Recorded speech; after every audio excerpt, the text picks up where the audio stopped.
नारियल के पेड़ बड़े ही ऊंचे होते हैं और देखने में बहुत सुंदर होते हैं।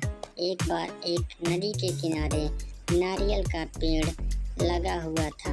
उस पर लगे नारियल को अपने पेड़ के सुंदर होने पर बहुत गर्व था। सबसे ऊंचाई पर बैठने का भी उसे बहुत मान था। इस कारण घमंड में चूर नारियल हमेशा ही नदी के पत्थर को तुच्छ पड़ा हुआ कहकर उसका अपमान करता रहता। एक बार एक शिल्पकार उस पत्थर को लेकर बैठ गया और उसे तराशने के लिए उस पर तरह तरह से प्रहार करने लगा। यह देख नारियल को और अधिक आनंद आ गया। उसने कहा, ए पत्थर, तेरी भी क्या जिंदगी।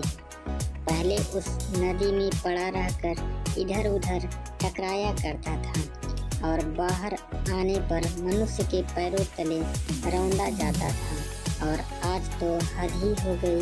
ये शिल्पी तुझे हर तरह से चोट मार रहा है और तू पड़ा देख रहा है। अरे, अपमान की भी सीमा होती है। कैसी तुच्छ जिंदगी जी रहा है। तुझे देख कितने शान से इस ऊंचे वृक्ष पर बैठता हूँ। पत्थर ने उसकी बातों पर ध्यान ही नहीं दिया। नारियल रोज इसी तरह पत्थर को अपमानित करता।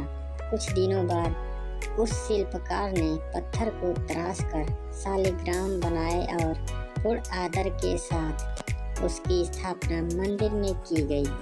पूजा के लिए नारियल को पत्थर के बने उन शालिग्राम के चरणों में चढ़ाया गया। इस पर पत्थर ने नारियल से बोला, नारियल भाई, कष्ट सहकर मुझे जो जीवन मिला उसे ईश्वर की प्रतिमा का मान मिला है। मैं आज तराशने पर ईश्वर के समतुल्य माना गया। जो सदैव अपने कर्म करते हैं वे आदर के पात्र बनते हैं, लेकिन जो घमंड अहंकार का भार लिए घूमते हैं वो नीचे आ गिरते हैं। ईश्वर के लिए समर्पण का महत्व है, घमंड का नहीं। पूरी बात नारियल ने सिर झुकाकर स्वीकार की, जिस पर नदी बोली, इसे ही कहते हैं कि घमंड का सिर नीचा हो जाना। ठीक है।